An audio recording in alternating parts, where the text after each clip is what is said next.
ಹೀಗೆ ಇವೆಲ್ಲ ರಾಜ್ಯದಲ್ಲಿ ಮಧ್ಯಪ್ರಾಚ್ಯದ ಯುದ್ಧದಿಂದಾಗಿ ಎದುರಾಗ್ತಾ ಇರುವಂತಹ ಸಮಸ್ಯೆಗಳಾಗಿರುವಾಗಲೇ ಮಧ್ಯಪ್ರಾಚ್ಯ ಅಲ್ಲಿ ನಡೀತಾ ಇರುವಂತಹ ಪರಿಸ್ಥಿತಿಯನ್ನು ನಾವು ಗಮನಿಸಬೇಕು. ವಿಶೇಷವಾಗಿ ಮಧ್ಯಪ್ರಾಚ್ಯದಲ್ಲಿ ಬೆಂಕಿ ಉಂಡೆಗಳು ಅಪ್ಪಳಿಸೋದಕ್ಕೆ ಶುರುವಾಗಿ ಇಂದಿಗೆ ಬರೋಬ್ಬರಿ 35 ದಿನಗಳಾಗಿದ್ದಾವೆ. ದಿನಕ್ಕೊಂದು ಮಾತು, ಕ್ಷಣಕ್ಕೊಂದು ಹೇಳಿಕೆ ನೀಡ್ತಾ ಅಮೆರಿಕದ ಅಧ್ಯಕ್ಷ ಜಗತ್ತಿನ ದಿಕ್ಕು ತಪ್ಪಿಸ್ತಾನೆ ಇದ್ದಾರೆ.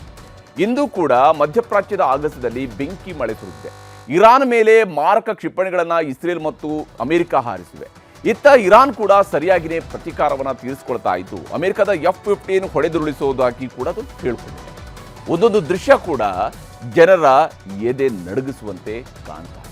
ಯಾಕಂದ್ರೆ ಇಸ್ರೇಲ್ ಹಾಗೂ ಅಮೆರಿಕದ ಜಂಟಿ ದಾಳಿಯಲ್ಲಿ ಇರಾನ್ನ ಕರಾಜ್ನಲ್ಲಿರುವಂತಹ B1 ಸೇತುವೆ ಸಂಪೂರ್ಣವಾಗಿ ಧ್ವಂಸ ಮಾಡಲಾಗಿದೆ. ಇದು ಟೆಹರಾನ್ಗೆ ಸಂಪರ್ಕ ಕಲ್ಪಿಸುವಂತಹ ಅತ್ಯಂತ ಪ್ರಮುಖ ಸೇತುವೆ.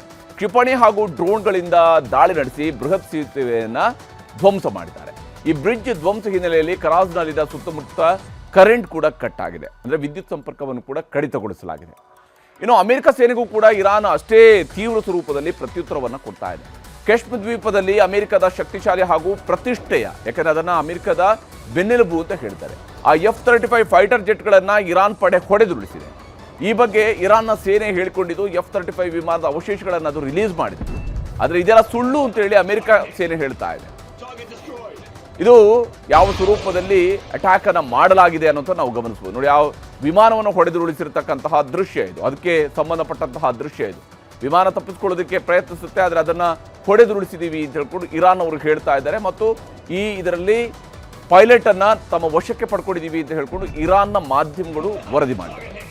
ಇನ್ನು ಇರಾನ್ ಒಳಗೆ ಅಮೆರಿಕದ ಯುದ್ಧ ವಿಮಾನವನ್ನು ಹೊಡೆದುರುಳಿಸಿದ್ದಕ್ಕೆ ಸಂಬಂಧಪಟ್ಟಂತೆ ಅಮೆರಿಕದ ಪೈಲಟ್ಗಾಗಿ ಅಮೆರಿಕ ಪಡೆಗಳು ಶೋಧ ಮಾಡ್ತಾ ಇದ್ದಾವೆ, ರಕ್ಷಣಾ ಕಾರ್ಯಾಚರಣೆ ನಡೆಸ್ತಾ ಇದ್ದಾವೆ.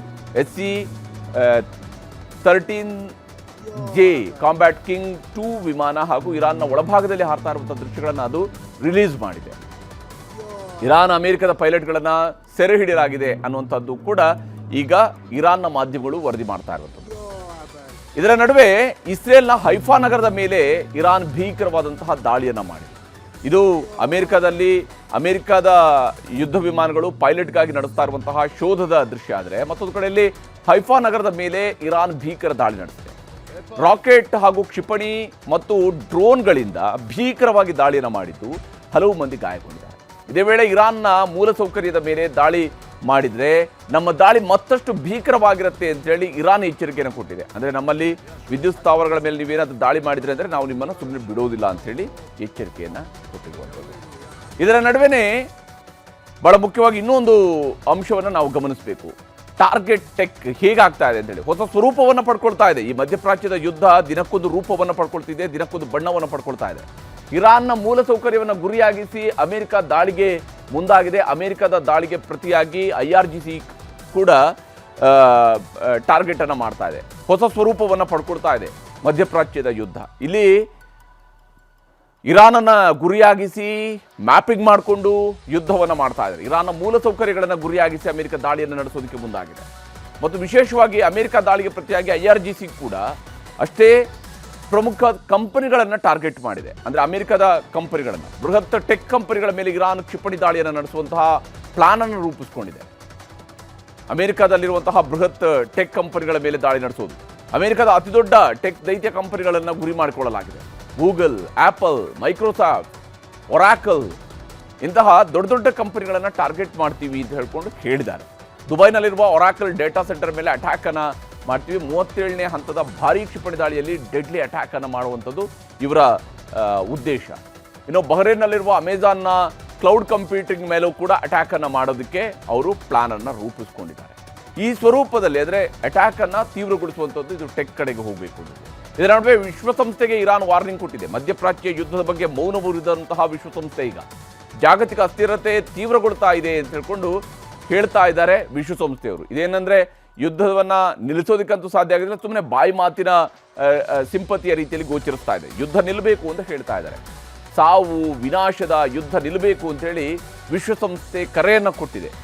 ಆದರೆ ಇಲ್ಲಿ ಮಧ್ಯಪ್ರವೇಶ ಯಾವಾಗ ಅಂಥೇಳಿ ಪ್ರಶ್ನೆಯೂ ಇದ್ದೇ ಇದೆ. ಮತ್ತು ಹರ್ಮುಜ್ ಜಲಸಂಧಿ ವಿಚಾರಕ್ಕೆ ಇರಾನ್ಗೆ ವಾರ್ನಿಂಗನ್ನು ಕೂಡ ಕೊಟ್ಟಿದೆ. ನೀವು ಈ ಯುದ್ಧದಲ್ಲಿ ಈ ರೀತಿಯಾಗಿ ತೈಲ ಸಂಕಷ್ಟವನ್ನು ಕ್ರಿಯೇಟ್ ಮಾಡಬಾರ್ದು ಅಂತ ಹೇಳಿದೆ. ವಿಶ್ವಸಂಸ್ಥೆಯ ಪ್ರಧಾನ ಕಾರ್ಯದರ್ಶಿ ಗುಟೆರಸ್ ಅವರು ಎಚ್ಚರಿಕೆಯನ್ನು ಕೊಟ್ಟಿರುವಂಥದ್ದು ಇರಾನ್ಗೆ ಕೊಟ್ಟಿದ್ದಾರೆ. ಇರಾನ್ಗೆ ಎಚ್ಚರಿಕೆ ಕೊಟ್ಟಿದ್ದಾರೆ.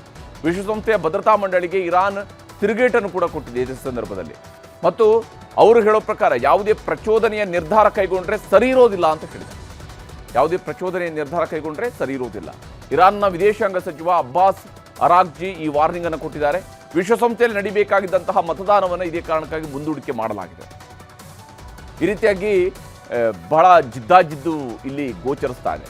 ಇದರ ನಡುವೆ ಸೇನಾ ಮುಖ್ಯಸ್ಥರಿಗೆ ಶಾಕ್ ಕೊಡುವಂತಹ ಕೆಲಸವನ್ನ ಟ್ರಂಪ್ ಮಾಡ್ತಾ ಇದ್ದಾರೆ. ಸೇನಾ ಮುಖ್ಯಸ್ಥರಿಗೆ ಟ್ರಂಪ್ ಶಾಕ್ ಅನ್ನು ಕೊಡ್ತಾ ಇದ್ದಾರೆ.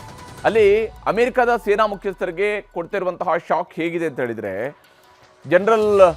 ಅಮೆರಿಕದ chief of staff general Randy ಜಾರ್ಜ್ಗೆ ಕುಕ್ ಕೊಡಲಾಗಿದೆ. ಇನ್ನು ತಮ್ಮ ಹುದ್ದೆಯಿಂದ ತಕ್ಷಣವೇ ನಿವೃತ್ತಿ ಪಡೆಯೋದಕ್ಕೆ ಅವರಿಗೆ ಸೂಚನೆಯನ್ನು ನೀಡಲಾಗಿರುವಂಥದ್ದು. ತಕ್ಷಣವೇ ನಿವೃತ್ತಿನ ಪಡೆದಿದ್ದಾರೆ. ಜನರಲ್ ಜಾರ್ಜ್ 41ನೇ ಮುಖ್ಯಸ್ಥ ಸ್ಥಾನದಿಂದ ಈಗ ನಿವೃತ್ತಿ ಆಗ್ತಾ ಇದ್ದಾರೆ. 2023ರಿಂದ ಸೇನಾ ಮುಖ್ಯಸ್ಥರಾಗಿದ್ದರು ರ್ಯಾಂಡಿ ಜಾರ್ಜ್. 2027ರವರೆಗೂ ಕೂಡ ಅವರು ಸೇವೆ ಸಲ್ಲಿಸಬೇಕಾಗಿತ್ತು. ಅಂದರೆ ಅವರು ಇಡೀ ಆರ್ಮಿಯ ಮುಖ್ಯಸ್ಥರಾಗಿದ್ದರು. ಈಗ ಅವ್ರಿಗೆ ನೀವು ಸ್ವಯಂ ನಿವೃತ್ತಿಯನ್ನು ತಗೊಳ್ಳಿ ಅಂತ ಹೇಳಲಾಗಿದೆ ಕಡ್ಡಾಯವಾಗಿ. ಮತ್ತೊಂದು ಕಡೆ ಟ್ರೈನಿಂಗ್ ಕಮಾಂಡ್ ಮುಖ್ಯಸ್ಥ ಜನರಲ್ ಡೇವಿಡ್ ಹ್ಯಾಡ್ನೆ ಇವರಿಗೂ ಕೂಡ, ಮತ್ತು ಆರ್ಮಿ ಚಾಪ್ಲಿನ್ ಕಾರ್ಪ್ಸ್ನ ಮುಖ್ಯಸ್ಥ ವಿಲಿಯಂ ಗ್ರೀನ್ಗೂ ಕೂಡ ಗೇಟ್ ಪಾಸ್ ಅನ್ನು ನೀಡಲಾಗಿದೆ. ಹೀಗೆ ತನ್ನ ಸೇನೆಯಲ್ಲಿನೇ ಟ್ರಂಪ್ ಅವರು ಬದಲಾವಣೆಗಳನ್ನು ಮಾಡಿಸ್ತಾ